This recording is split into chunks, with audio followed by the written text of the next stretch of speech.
Good morning, everyone. This is Indy here with Ultimate Tool Reviews. Well, just checked out Metabo HPT's latest Instagram post, and they just announced the all-new Metabo HPT 18-volt multi-volt cordless 10-inch single bevel miter saw kit. Now, this is an all-new miter saw. Well, I wouldn't say all-new miter saw. If you look at this saw really closely here, doesn't it look just like that $99 miter saw, corded miter saw that they're selling at Amazon and Lowe's right now? But now they've made it cordless, which is pretty cool. So easily one of the most compact miter saws I've seen recently. But now it has a cordless option, which is pretty cool. This thing's actually a pretty light, small, but yet very durable miter saw.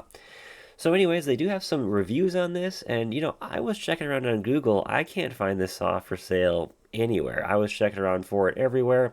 If you Google that model number right here, C1810DFA, I can't find anything on this saw other than on Metabo HPT's own website.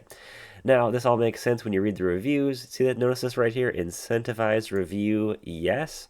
So, of course, Metabo HPT is probably sending this saw out to some reviewers, some tradesmen, to get some reviews in pretty quick. Nothing wrong with that, of course. They got to get some reviews somehow before they release the saw. So, it's not holding, the best reviews from these incentivized reviews so far.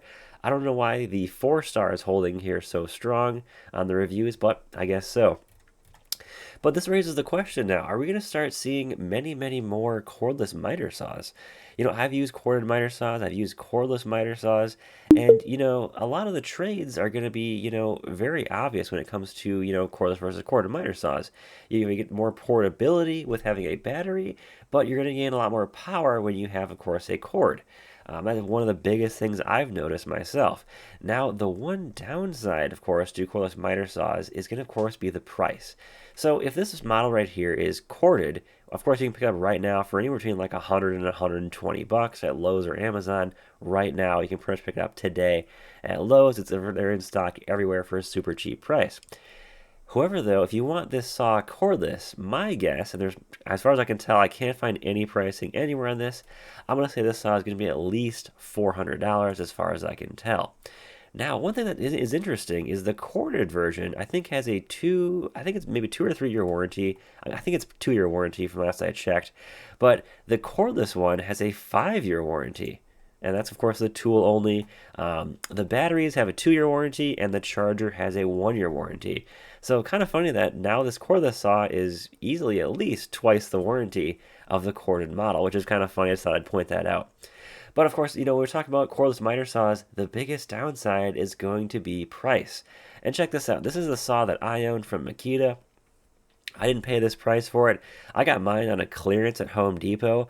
What was going on was there was one of the tool managers. They were kind of, going through the top shelf.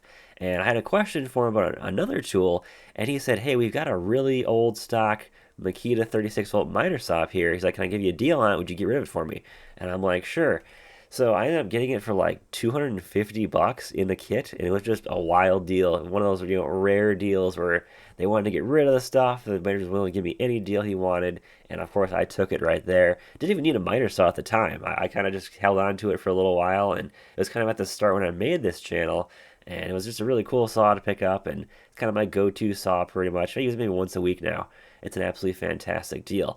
But if you notice, these saws are not cheap, especially this one from Makita.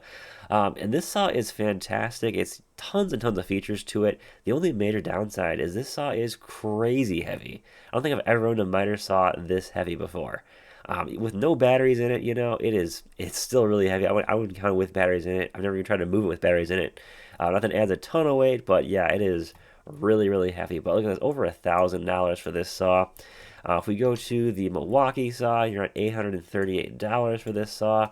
And of course, these are with the kits, so you are getting batteries, of course, and a charger. This one does include a miter saw stand. I don't know if there's a cheaper deal. Actually, yeah, there's one right here for 600 bucks from Milwaukee. So this one includes a 8 amp hour battery, of course, a charger, and the miter saw. 600 bucks for the M18 fuel, not a bad deal there, but it still is 600 bucks, and there's a lot of great miter saws you can pick up for under 600 bucks. Especially that current DeWalt deal right now, that's at Lowe's and Home Depot, but different pricing, where I think it's right around $400. You can get a stand with it as well, too.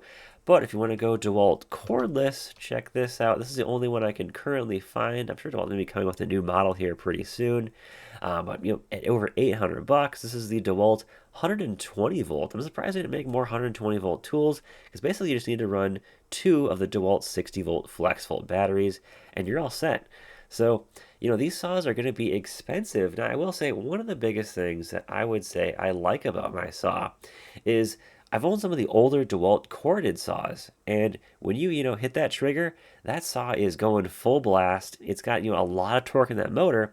I like my Makita a bit better because it's not as powerful. And that sounds a little weird to say, it's not as powerful, but it feels much more controllable. That blade, that motor, it all seems to rev up really smooth, and I can make a nice clean cut without having to worry about that saw blade just kind of jerking over the place.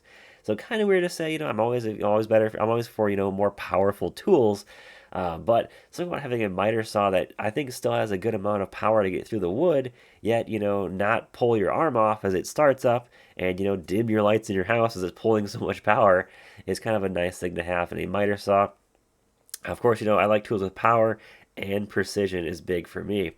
Now, of course, before we leave here, I wanted to also mention that the DeWalt saw here and the Metabo HPT, they both offer corded and cordless options in those saws. You can pick up adapter kits for the DeWalt and the Metabo HPT to make that saw either battery powered or plug into the wall. So if that might be a future option, that's pretty cool too. That's something I would definitely jump on myself personally. That's a nice option to consider as well too. Just thought I'd bring that out.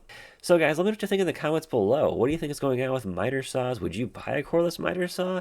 If you do own a cordless miter saw, would you still consider a corded miter saw? Now, of course, there's going to be shop use. If you're in your shop, in your garage, you're still going to want to use a corded miter saw. Of course, that's always a good option. But for myself personally, even in my garage now, I wouldn't even consider buying a corded miter saw anymore. With cordless now, it's just fantastic. I can move that saw wherever I want. I can make adjustments. I don't have to worry about that cord ever getting in the way, and it's been fantastic. So guys, thanks for watching, and take care, guys. Have a great day.